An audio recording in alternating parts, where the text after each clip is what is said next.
We have with us Sukumar Muralidharan, prominent journalist and also a political commentator who will discuss the Iraqi situation with us. Hi Sukumar. Sukumar, there is a claim in the West, particularly among those who supported the invasion, that the so-called successful conduction of national elections points out to a maturation of democracy in post-Saddam Iraq. How would you evaluate this claim?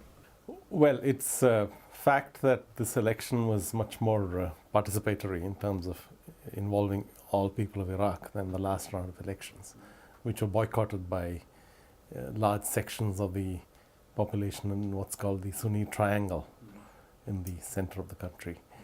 And it's also a fact that it was perhaps more peaceful than the previous election, and that it involved known alliances.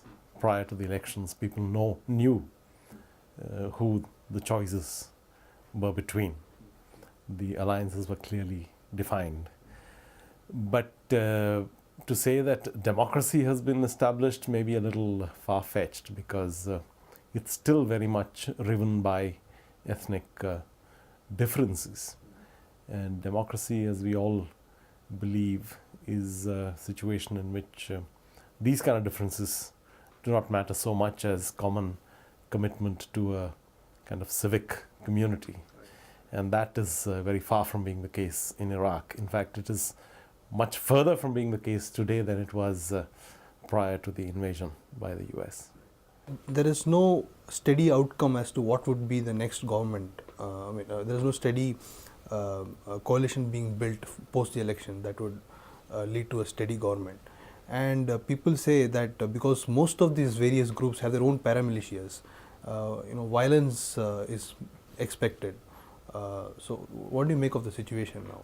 Do you think an early government would be formed? Yes, very much. There's been a tremendous upsurge of violence in Iraq since the elections were held.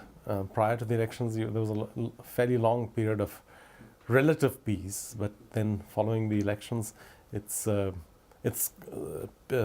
peaked again, the violence. And obviously these groups are trying to influence that whole decision-making process about what shape the future ruling coalition would take. And they're using all means at their disposal. They're using the paramilitaries that they have. They're using the power to terrorize and coerce and to intimidate rivals for power. All strategies are in play. Complicating this situation is the presence of occupation troops as well. There are some people in the United States who are saying that this election results are, not exactly what they would have wanted. As in, the pro-West coalition has not really won the majority of seats.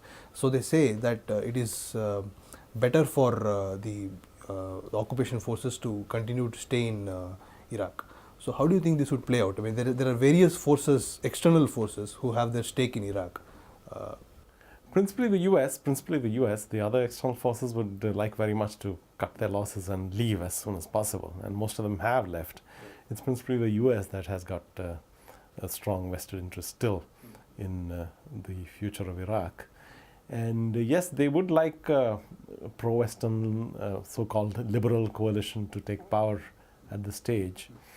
And I think their best bet today is the coalition led by Ayad Alawi, which has won the largest number of seats. And now, ironically, this coalition includes the Ba'athist element of Saddam Hussein, which the US effectively delegitimized and isolated from the whole political process soon after after they took Baghdad. So it is an irony of history that finally the US, after spending blood and treasure in overthrowing the Ba'athist regime, has to fall back upon a coalition that involves the Ba'athist element as their best bet for the future of Iraq. But there is also the Iranian influence that also counts in Iraq these days. So how do you think the confrontation between Iran and the West is played out in a different sphere affect the political fortunes of parties in Iraq? Well, it was foretold from the very moment that the U.S. made its foolish, reckless, and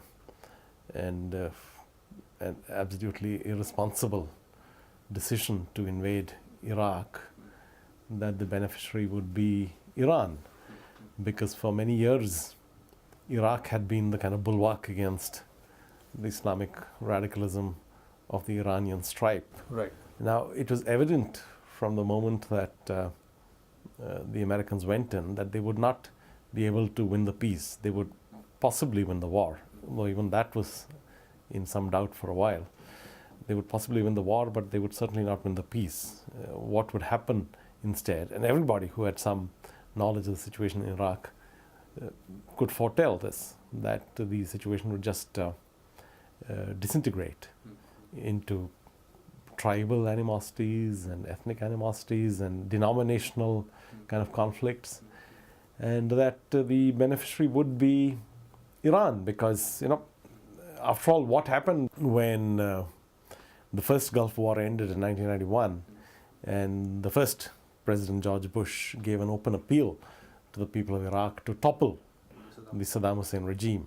And there was an uprising in parts of the country, and then they suddenly realized that this whole situation is going to really become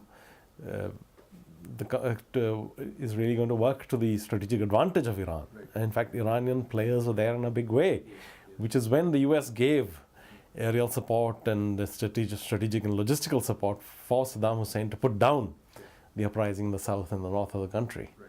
So it was well known that any kind of a power vacuum there, any kind of a threat of implosion of the Iraqi state would be taken advantage of by the Iranians and would work to their long-term strategic advantage. So why did they go into this? I mean, they were obviously intoxicated by their own sense of power, and they didn't care to look beyond, that temporary illusion of victory that came with toppling a statue of Saddam Hussein off its plinth in Baghdad. What came after that is that they had to deal with all the complications of the situation, and they've proven completely inadequate to that task. No, on a completely unrelated issue, but related to Iraq, last week there was a release of a video by an online website called WikiLeaks, which showed graphic images of US Army atrocities on civilians in Iraq.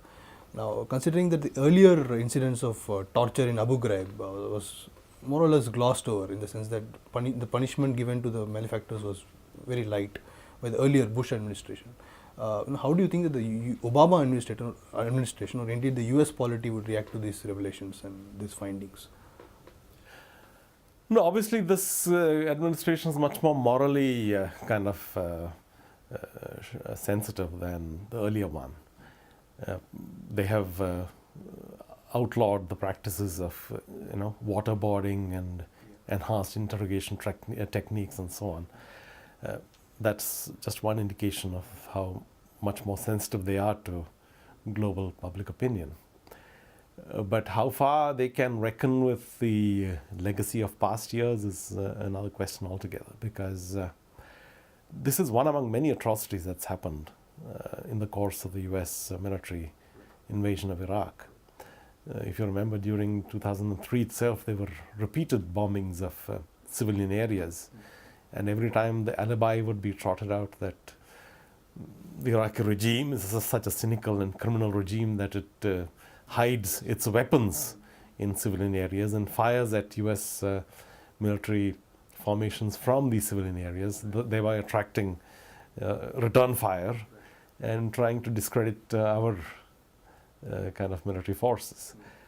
Now, this alibi was advanced repeatedly, and every objective observer of the situation who was on the spot knew that this was completely hollow, that there was no basis at all, that these were deliberate efforts to target civilian population, to destroy civilian morale, and to destroy civilian support for the regime. So, how far in the context of this discovery the US is going to reckon with that whole legacy is still not very clear, because let's face it, I mean, they have not still come to terms with the atrocities that they committed in Vietnam back in the 1960s and early 70s. So in fact, any effort to bring that up and to ask for a public accounting and for a kind of an act of contrition on the part of the US is met with howls of outrage. I mean, they effectively equate it to a variety of treason, because they still believe that the cause in Vietnam was something noble and worth fighting for. So it is very unlikely, because, and any government in the US, any administration, any elected official who tries to bring this up as an issue for public debate would stand to be pulled down and severely damaged by public commentary. I think that should end our discussion on this issue. Thank you very much. Thank you.